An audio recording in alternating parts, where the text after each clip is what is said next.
Olá, tudo bem com você? Vamos continuar a falar sobre redação. Vamos hoje estudar figuras de estilo ou figuras de linguagem. São chamadas também figuras de estilo, porque é o estilo de quem fala ou de quem escreve que vai se apresentar na junção, na combinação de palavras dentro de um texto, né, brincando-se aí com o sentido que as palavras possuem, ou com o som que elas possuem, ou até com o efeito que a combinação de palavras pode causar no ouvinte ou no leitor. É possível também trabalhar com estruturas, mudar a forma de se escrever. Ao invés de colocar uma oração numa ordem direta, colocá-la numa ordem direta e criar um efeito diferente. Então é esse estilo que vai se apresentar nessas figuras de linguagem. Como eu disse, também chamadas figuras de estilo. Essas figuras sempre vão estar presentes no vestibular. Você tem textos literários, você possui, às vezes, algumas charges, desenhos, cartoons, não é? Textos em que há uma elaboração maior, uma preocupação maior com essa combinação de palavras. Vejamos, então, quais são os recursos semânticos que você vai encontrar e nomear. Veja. Um recurso semântico muito utilizado é a metáfora. O que quer dizer metáfora? Uma palavra passa a designar outra com a qual não mantém nenhuma relação objetiva. Observe que a relação é subjetiva, ou seja, é uma pessoa, um sujeito, que utiliza aquela palavra daquela forma em particular. É o estilo que está presente nessa combinação. Veja como Chico Buarque construiu esse verso. Minha escola é um catavento a girar, é verde, é rosa. Não é? Então, minha escola é um catavento a girar, é algo que o Chico Buarque entendeu, não é? Falando sobre a mangueira, é uma visão subjetiva, não há relação objetiva em metáfora. Já na metonímia, nós vamos ter uma relação sim de proximidade, então aqui é possível objetivamente, mesmo sendo um recurso de estilo, perceber qual é a relação entre os elementos. Veja lá, bebi 2 copos de leite, então, na verdade, eu bebi o leite do copo, não um copo que é de leite, percebeu? Então eu estou aí fazendo uma troca, não é? É o continente pelo conteúdo. Continente é aquilo que contém, é o copo. Conteúdo é o que realmente foi bebido, é o leite. Então isso é uma metonímia. E há uma espécie de metonímia, algo bem mais específico, que é a sinédoque. Neste caso, uma palavra de sentido amplo substitui uma de sentido restrito. E vice-versa, não é? Pode acontecer o contrário. Veja o exemplo. Meu Deus, vem olhar, vem ver de perto uma cidade a cantar. Veja, não é a cidade que está cantando, mas são as pessoas dessa cidade. Então, ocorreu uma sinédoque por quê? Porque uma palavra de extensão maior, que é cidade, foi colocada numa palavra de extensão, no lugar de uma palavra de extensão menor, que são as pessoas que estão nessa cidade, que moram nessa cidade. Você percebeu, então, a relação subjetiva da metáfora e uma relação mais objetiva, mais direta na metonímia. A metáfora, nós dizemos que ela é a mãe de todas as outras figuras de linguagem. Não é? A partir dela, nós vamos especializando principalmente esses recursos semânticos. Vamos ver outros recursos que você vai não só identificar, como classificar no vestibular. A antítese é a aproximação de palavras de sentidos opostos, de antônimos. Veja, sempre é pouco quando não é demais. Qual é a antítese aí? É a presença do pouco e do demais, são antônimos. Outro recurso, paradoxo. Aqui não há simplesmente palavras de sentido oposto, mas ideias de sentido oposto, ideias que se contradizem. Falhei em tudo, como não fiz propósito nenhum, talvez tudo fosse nada. Como tudo fosse nada? Eu tenho aí ideias que estão conflitando entre si. Mas é claro que o paradoxo é criado propositadamente, não é? É o estilo usado do autor para se chamar a atenção para aquela situação mostrada. Eufemismo é a atenuação de uma palavra ou expressão com sentido desagradável ou incômodo. Veja, meninos ficando azuis e desencarnando lá no Brejo da Cruz. Qual é o eufemismo aqui? Ao invés de dizer meninos ficando azuis e morrendo lá no Brejo da Cruz, e mesmo esse ficando azuis já é um indicador para o eufemismo que se vê, não é? O desencarnando, ao invés de dizer que eles morrem, se diz que eles ficam azuis, que eles estão desencarnando. Então, troca-se uma palavra que seria de forma direta, mas incômoda, por algo que a atenue, não é? Então, fala-se como uma fêmea, é o eufemismo, de forma mais sutil. Veja a hipérbole. A hipérbole é o exagero na expressão de uma ideia.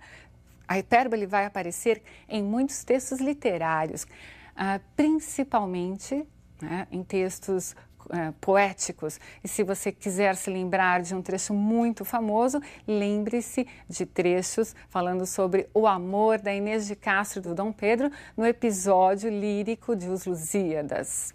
Bom, mas veja outro exemplo aí. Passava um verão, água e pão, dava o meu quinhão para o grande amor. Passar um verão só com água e pão, né, por causa do grande amor, há um certo exagero. É para dizer que se ama tanto que se faz qualquer coisa para estar ao lado desse amor. Percebeu?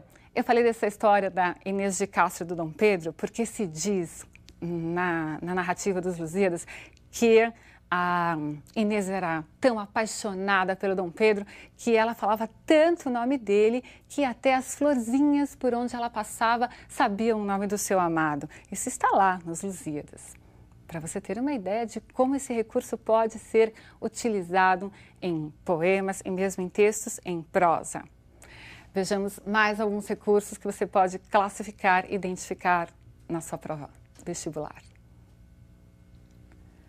A ironia. Você faz uso da ironia no seu dia a dia. Pense bem, é a utilização das palavras de forma a, pelo contexto, sugerir o oposto daquilo que se está transmitindo. Esse trecho é um fragmento, não é, de um poema muito famoso chamado Tabacaria, do Álvaro de Campos, que é um heterônimo do Fernando Pessoa, que você verá em literatura. Mas veja que interessante. Come chocolates. Olha que não há mais metafísica no mundo senão chocolates. Olha que as religiões todas não ensinam mais que a confeitaria. Come, pequena suja, come.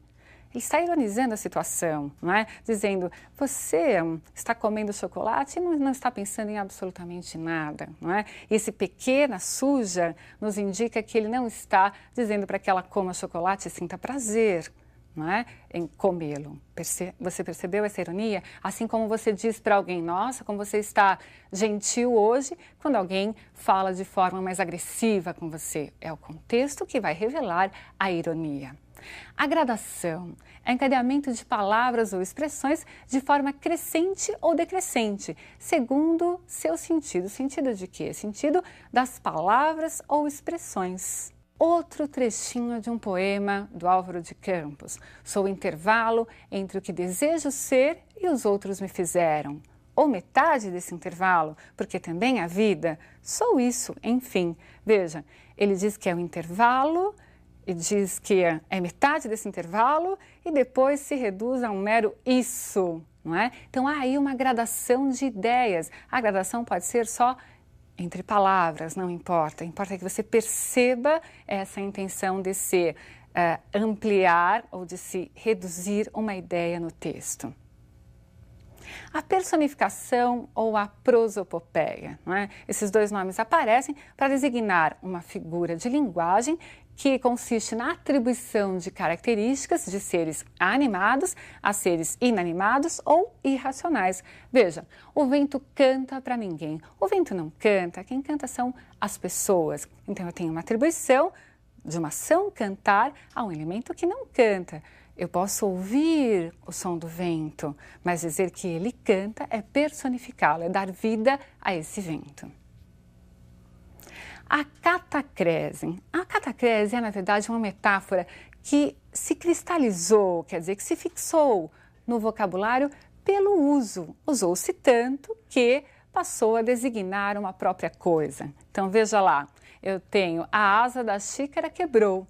A asa, uma xícara tem asa? Como não havia um outro nome para designar aquele suporte, enfim, onde se segura a xícara, se diz asa. Mas há outros exemplos clássicos, como ele embarcou no avião. Embarcar é entrar no barco. Entrar no avião seria o quê? Como não há outra palavra, por extensão, passou-se a usar o embarcar. Para você ter aí mais um exemplo.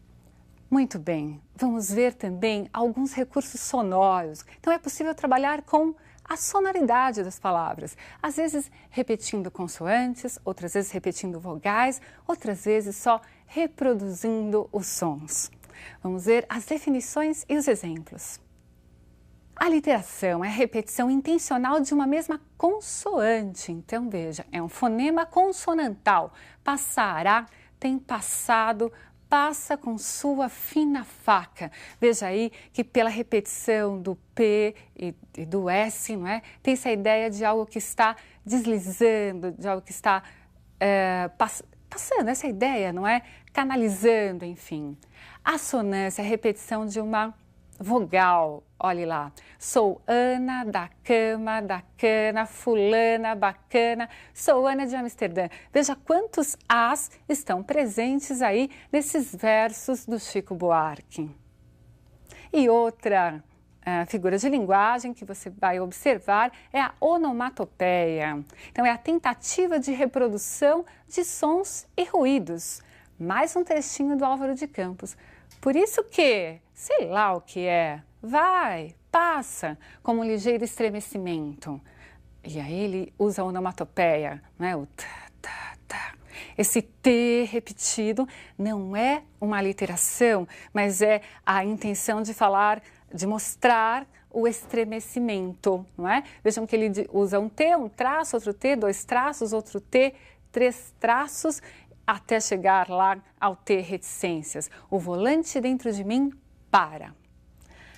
Percebeu? Muito bem. Essas são algumas figuras sonoras e nós vimos aí as figuras de linguagem utilizadas para se trabalhar o sentido, o significado das palavras. Você pode também utilizar em seu texto, compor texto utilizando figuras de linguagem. Você tem um estilo e você deve saber como brincar com as palavras quando for possível fazê-las. Não em texto objetivo, mas em textos como a narrativa, que lhe permitem esse recurso. Um grande abraço e até a próxima aula.